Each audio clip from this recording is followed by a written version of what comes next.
السلام علیکم۔ آج منگل ہے، اپریل کی 26 تاریخ۔ پاکستان میں اس وقت شام کے 7، بھارت میں 7:30، اور یہاں ہمارے اسٹوڈیوز کی گھڑیوں میں صبح کے 10 بج رہے ہیں۔ وائس آف امریکہ واشنگٹن کی اردو سروس سے میں ہوں خالد حمید، خبروں کے ایک بلیٹن کے ساتھ۔ پاکستان کے شہر کراچی کی یونیورسٹی میں اساتذہ کو لے جانے والی وین میں ہونے والے دھماکے کے نتیجے میں کم از کم 4 افراد ہلاک ہو گئے ہیں، جن میں 3 چینی شامل ہیں۔ 2 چینی باشندے زخمی بھی ہوئے ہیں۔ مقامی ذرائع ابلاغ کی رپورٹس کے مطابق دھماکہ اس وقت ہوا جب ایک وین اساتذہ کو لے کر کراچی یونیورسٹی کے کنفیوشس انسٹیٹیوٹ آ رہی تھی۔ زبان اور ثقافت کے بارے میں یہ انسٹیٹیوٹ چینی حکومت چلاتی ہے۔ کلدم بلوچ لبریشن آرمی نے دھماکے کی ذمہ داری قبول کی ہے۔ تنظیم نے ایک بیان میں کہا ہے کہ خود کش دھماکہ تنظیم کی شہری بلوچ نامی خاتون حملہ آور نے کیا۔ چینی سفارتخانہ نے اس دھماکے پر کوئی رد عمل ظاہر نہیں کیا ہے۔ پاکستان کی وزارت خارجہ نے دھماکے کی مذمت کی ہے اور اسے پاک چین تعلقات پر براہ راست حملہ قرار دیا ہے۔ کراچی پولیس نے تصدیق کی ہے کہ یہ ایک خود کش دھماکہ تھا۔ کراچی پولیس کے سربراہ غلام نبی میمن کے مطابق ابتدائی تحقیقات کے مطابق ایک برقع پوش خاتون اس خود کش حملے میں ملوث ہو سکتی ہے۔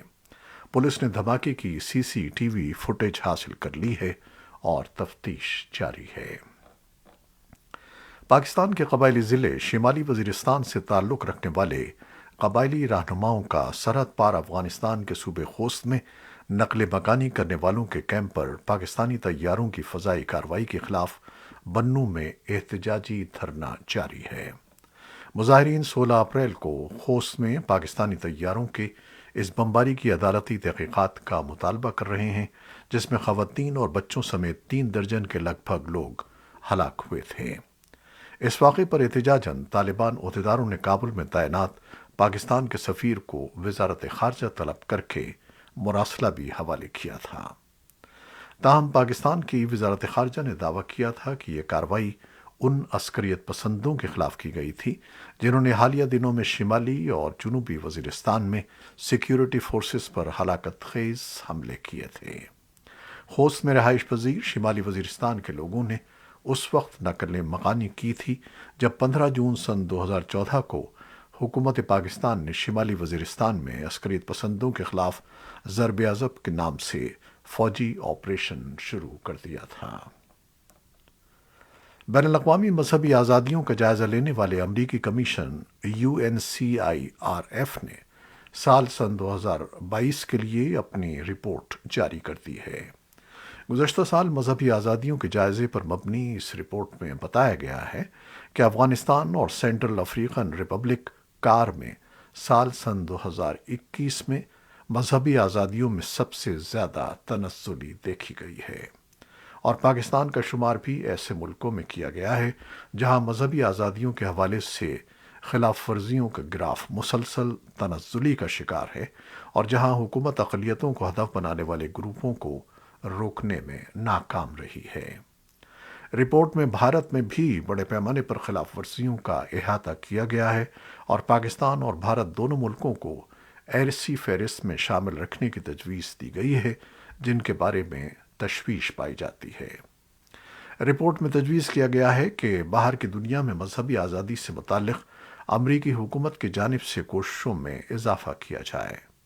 رپورٹ میں یہ بھی کہا گیا ہے کہ امریکی حکومت نے کمیشن برائے بین الاقوامی مذہبی آزادی کی سفارشات پر عمل کیا ہے، اور اس کے علاوہ روس کو مخصوص تشویش والا ملک قرار دینے اور اس کے مذہبی آزادیوں کی خلاف ورزی کرنے والے عناصر کے خلاف ہدف والی پابندیاں لگانے جیسے اقدامات اٹھائے ہیں۔ اور اب یوکرین اور روس کی جنگ کے بارے میں تازہ ترین خبریں۔ یوکرین کے وسطی وینیشیا کے علاقے میں پیر کے روز 2 قصبوں پر روسی راکٹ گرے، جس کے نتیجے میں 5 افراد ہلاک جبکہ 18 زخمی ہوئے۔ یہ بات علاقے کے استغاثہ کے دفتر نے بتائی ہے۔ اطلاع میں کہا گیا ہے کہ ان راکٹ حملوں میں زمرینکا اور کوزیانتی کے قصبوں کے ٹرانسپورٹ کے نظام کو نشانہ بنایا گیا۔ ٹیلی گرام میسجنگ ایپ پر ایک ویڈیو پیغام میں علاقائی گورنر بورزوف نے کہا ہے کہ دشمن اب اہم زیریں ڈھانچے کو ہدف بنا رہا ہے۔ روس نے فوری طور پر ان اطلاعات پر اپنا رد عمل ظاہر نہیں کیا ہے۔ یوکرین کے خلاف روسی جارحیت تیسرے مہینے میں داخل ہو چکی ہے۔ ایسے میں جب انسانی حقوق کی خلاف ورزیاں زوروں پر ہیں، وہ صحافی جو اس طرازی کی پیشہ ورانہ کوریج پر مامور ہیں، انہیں انتہائی چوکنا انداز اپنانا پڑے گا۔ ذرائع ابلاغ کے گروپوں کے بارے میں انٹرنیشنل پریس انسٹی ٹیوٹ کا کہنا ہے کہ 24 فروری سے اب تک متعدد غیر ملکی اور یوکرینی صحافی ہلاک ہو چکے ہیں، جبکہ درجنوں زخمی ہوئے ہیں۔ وہ اتفاقیہ نشانہ بنے یا پھر انہیں کوریج کرتے ہوئے گولی ماری گئی۔ یوکرین کی نیشنل یونین آف جرنلسٹس نے اطلاع دی ہے کہ اب تک 20 رپورٹر ہلاک ہو چکے ہیں۔ ان میں وہ ہلاکتیں بھی شامل ہیں جن کی ہلاکت کے بارے میں شہادتیں نہیں مل پائی ہیں یا ان کی ہلاکت کی وجہ ابھی طے ہونا باقی ہے۔ امریکہ نے یوکرین کے لیے سیکیورٹی امداد کو مربوط کرنے کے لیے 40 سے زائد ممالک کا ایک اجلاس منعقد کیا اور جرمنی میں رامسٹین ایئر بیس پر بات چیت کا آغاز کیا۔ اس ملاقات کا اہتمام آسٹن اور امریکی وزیر خارجہ اینٹونی بلنکن کے کیف کے دورے کے بعد کیا گیا ہے، جہاں انہوں نے یوکرین کے لیے مزید فوجی امداد اور شراکت کے لیے دیگر ممالک کے ساتھ رابطے جاری رکھنے کا وعدہ کیا۔ وزیر دفاع لائیڈ آسٹن نے منگل کو کہا کہ روس صرف ایک شخص کے عزائم کی تکمیل کے لیے جنگ لڑ رہا ہے، جبکہ یوکرین اپنی جمہوریت، اپنی خود مختاری اور اپنے شہریوں کے دفاع کے لیے ضروری جنگ لڑ رہا ہے۔ وزیر دفاع آسٹن نے کہا کہ اس اجلاس کا مقصد روس کے غیر منصفانہ حملے کے خلاف جنگ جیتنے میں یوکرین کی مدد کرنا اور کل کے چیلنجوں کے لیے یوکرین کی تعمیر میں مدد کرنا ہے۔ ادھر روسی وزیر خارجہ سرگئی لیوروف نے اس خطرے کے بارے میں خبردار کیا کہ یہ تنازع تیسری جنگ عظیم کی شکل اختیار کر سکتا ہے۔ انہوں نے پیر کو کہا کہ نیٹو دراصل ایک پراکسی کے ذریعے روس کے ساتھ جنگ میں ملوث ہے۔ خطرہ سنگین ہے، یہ حقیقی ہے، اس کو معمولی نہیں سمجھنا چاہیے۔ روسی وزیر خارجہ انٹرفیکس نیوز ایجنسی سے بات کر رہے تھے۔ یوکرین کے وزیر خارجہ دمیتری کولیبا نے بعد میں ٹویٹ کیا کہ روس دنیا کو یوکرین کی حمایت سے روکنے کی اپنی آخری امید کھو چکا ہے۔ کولیبا نے کہا کہ اس کا مطلب صرف ماسکو کا یوکرین میں شکست کا احساس ہے، لہٰذا دنیا کو یوکرین کی حمایت میں اضافہ کرنا چاہیے تاکہ ہم یورپی اور عالمی سلامتی کو محفوظ بنا سکیں۔ اقوام متحدہ کے سیکرٹری جنرل انطونیو گتریس اور ترک صدر رجب طیب اردوان نے یوکرین کے شہریوں کے محفوظ انخلا اور جنگ سے متاثرہ شہریوں تک امداد کی فوری رسائی کی ضرورت پر زور دیا ہے۔ خبر رساں ادارے ایسوسی ایٹڈ پریس کے مطابق سیکرٹری جنرل گتریس نے پیر کو انقرہ میں صدر اردوان سے ملاقات کی۔ اقوام متحدہ کے رہنما منگل کو روس کے صدر ولادیمیر پوٹن سے ملاقات کے لیے ماسکو جائیں گے اور پھر جمعرات کو کیف میں یوکرین کے صدر ولادیمیر زیلنسکی سے ملاقات کریں گے۔ طالبان حکومت کا کہنا ہے کہ داعش خراسان گروپ کی افغانستان کے کسی بھی حصے میں موجودگی نہیں ہے۔ نائب ترجمان عنایت اللہ سمنگانی نے کابل میں میڈیا کو بھیجے گئے ایک ویڈیو بیان میں کہا کہ طالبان داعش خراسان اور دیگر گروپوں سے لڑ سکتے ہیں۔ ایران نے افغانستان میں تشدد کی حالیہ لہر پر تشویش کا اظہار کرتے ہوئے طالبان حکومت سے کہا ہے کہ وہ ان لوگوں کے خلاف کارروائی کرے جو افغانستان میں شیعہ مسلمانوں کے خلاف حالیہ حملوں میں ملوث ہیں۔ داعش خراسان گروپ نے گزشتہ ہفتے مزار شریف شیعہ مسجد پر حملے کی ذمہ داری قبول کی تھی۔ طالبان کی وزارت تعلیم کے حکام کا کہنا ہے کہ افغانستان میں یونیسکو کے تعاون سے خواندگی کا پروگرام جلد دوبارہ شروع کیا جائے گا۔ وزارت کے ترجمان عزیز احمد ریان نے وائس آف امریکہ کو بتایا ہے کہ حال ہی میں بالغوں کے لیے خواندگی کے پروگرام کی توسیع پر یونیسکو کے حکام کے ساتھ بات چیت کی گئی ہے اور دونوں فریقوں نے افغانستان میں خواندگی کے مراکز میں اضافے کے منصوبے پر کام کرنے کا فیصلہ کیا ہے۔ ریان نے کہا کہ یہ پروگرام خواتین اور مرد بالغوں کے لیے تیار کیا جائے گا جو وزارت تعلیم کی نگرانی میں چلایا جائے گا۔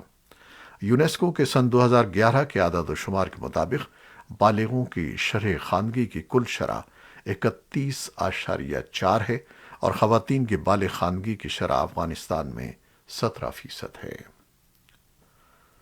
بھارت کے university grants commission U C G اور all India council for technical education کے اس حالیہ مشترکہ پبلک نوٹس پر شدید رد عمل ظاہر کیا گیا ہے جس میں ملک کے طلباء کو مشورہ دیا گیا ہے کہ وہ اعلیٰ تعلیم کے لیے پاکستان نہ جائیں۔